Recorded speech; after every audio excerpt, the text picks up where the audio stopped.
TV7 Israel News is made possible thanks to your generous donations.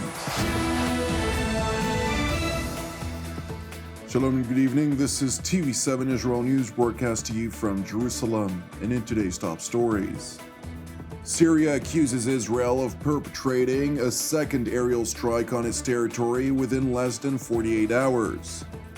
President Reuven Rivlin, following a marathon of consultations with Israel's separate political party chairpersons, announced his decision to grant Yesh Atid chairman Yair Lapid the mandate to try to form a government. U.S. Secretary of State Antony Blinken reveals that Washington does not yet know whether the Islamic Republic of Iran is in fact willing to return into compliance with the 2015 nuclear agreement. Unidentified aircraft, which Syrian reports claim to be Israeli helicopters, struck a Syrian regime military observation post said to be manned by both Syrian troops alongside Lebanese Hezbollah militants east of Jubata al-Hashab, which is a town that is situated within the 1974 buffer zone, which separates between the Israeli and Syrian territories on the Golan Heights. The aerial bombardment reportedly targeted a reconnaissance and monitoring militant company, which receives its directives from the Iranian proxy Hezbollah. And while the London-based Syrian Observatory for Human Rights reported that 3 operatives were wounded, TV7 could not corroborate this report. Separately, the IDF spokesperson's unit did not confirm nor deny its responsibility for the strike in response to TV7's request for comment. It is worth mentioning, however, that this is a second time within 48 hours in which the Damascus regime has attributed responsibility for attacks on its territory to the Israeli Air Force.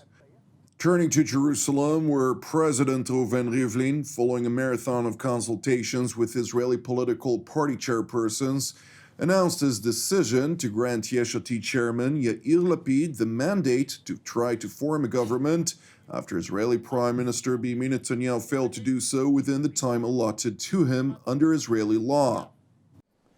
על בסיס ההמלצות שקיבלתי מסיעות הכנסת ומתוקף סמכותי על פי סעיף 9 של חוק יסוד הממשלה, שוחחתי זה עתה עם חבר הכנסת יאיר לפיד והודעתי לו כי אני מעניק לו את המנדט להרכבת הממשלה. President Rivlin, in his televised address to the nation, mentioned that the former finance minister Lapid had the pledged support of 56 of Parliament's 120 mandates, which is short of a necessary majority required to form a coalition. However, Yamina chairman Naftali Bennett, who did not recommend Lapid to attain the desired mandate, voiced his intention to join a unity government regardless and called upon members of the right-wing camp to join as well. זה הזמן להקים ממשלת אחדות. כל מפלגות הימין מוזמנות פנימה. אל תתלוננו על המציאות, תייצרו מציאות. In response to the president's decision to grant Yair Lapid the mandate to try to form a government after failing to do so himself, Prime Minister Benjamin Netanyahu held an emergency party meeting during which he voiced outrage over prospects of a unity government potentially forming.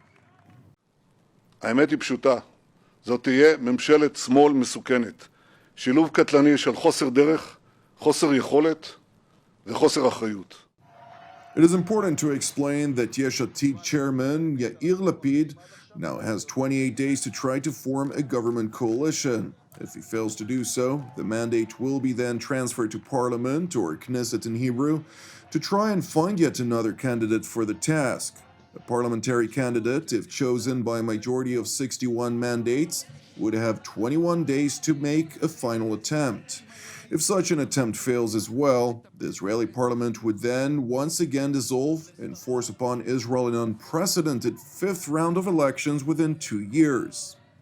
Turning to the High Court of Justice in Jerusalem, where a land ownership dispute is once again threatening escalation between Israel and the Islamist Hamas organization in the Gaza Strip.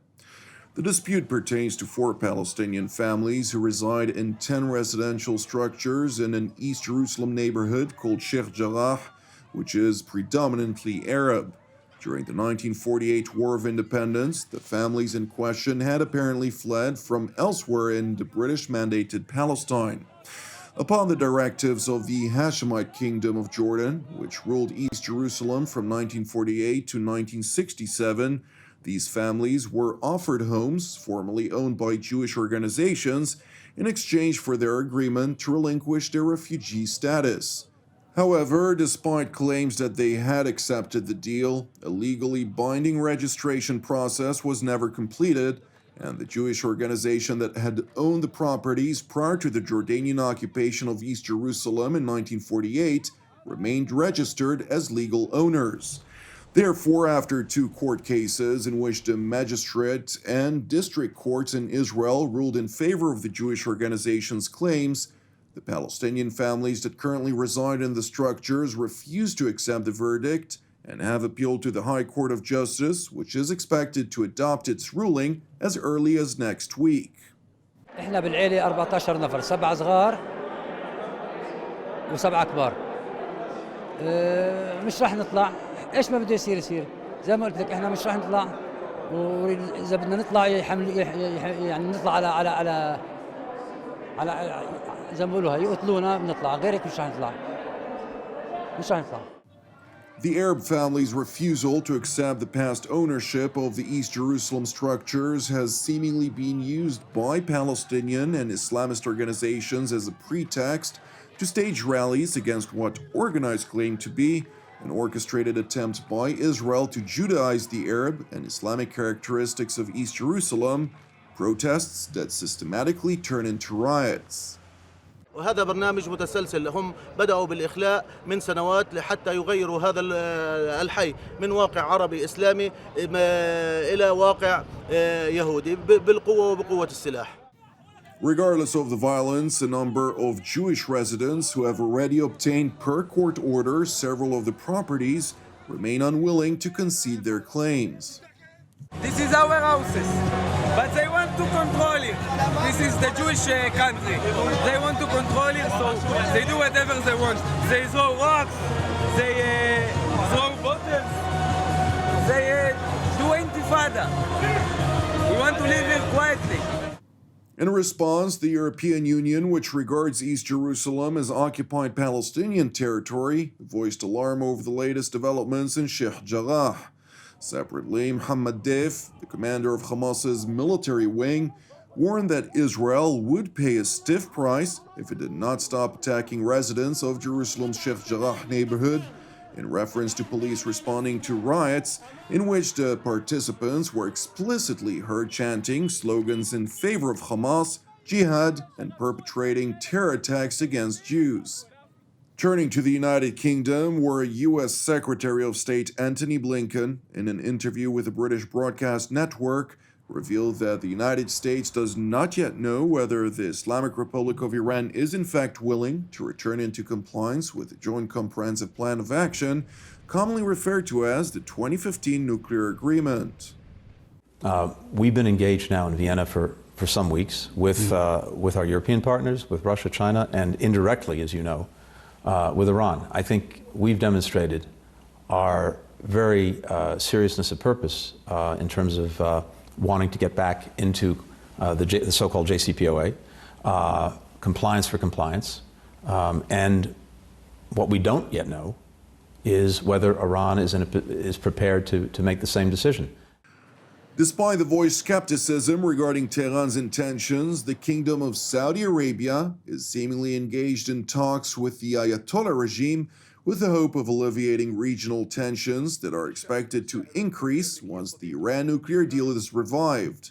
The talks between Tehran and Riyadh have apparently taken place in Iraq under the auspices of the Baghdad central government. You have hosted, how many rounds of the Saudi-Iranian talks? How many rounds? You are asking a direct question. Yes, sir. It's more than once. 3? I heard 3. I'm not gonna say. Yeah. Okay, you don't want to say anymore. Okay, let me. But it is ongoing and it is important and it is significant. And for Iraq to be able to play that convenient role between these regional actors is important. And again, the theme is a stable, sovereign Iraq is a common interest of our neighbors. Instead of Iraq being a source of instability, let it be the common binding theme for bringing the region together. It is important to know that despite the probability of the Vienna talks bearing fruit, the U.S. intelligence community's threat assessment for 2021, which is published on our TV7 Israel news website, assessed that Iran will present a continuing threat to U.S. and allied interests in the region, and that Iraq will be the key battleground for Iran's influence this year and during the next several years. Thank you for watching us. As part of TV7 Israel's prayer initiative, I would like to encourage you today to join myself and the team here in Jerusalem to lift up Canada in prayer for its salvation and peace, alongside prayers for our persecuted brothers and sisters around the world, in addition to our ongoing prayers, of course, for the peace of Jerusalem and the salvation of Israel. I'm Jonathan Hassan, wishing you an Erev Tov U'Mevorach, and we will see you again tomorrow at the same time.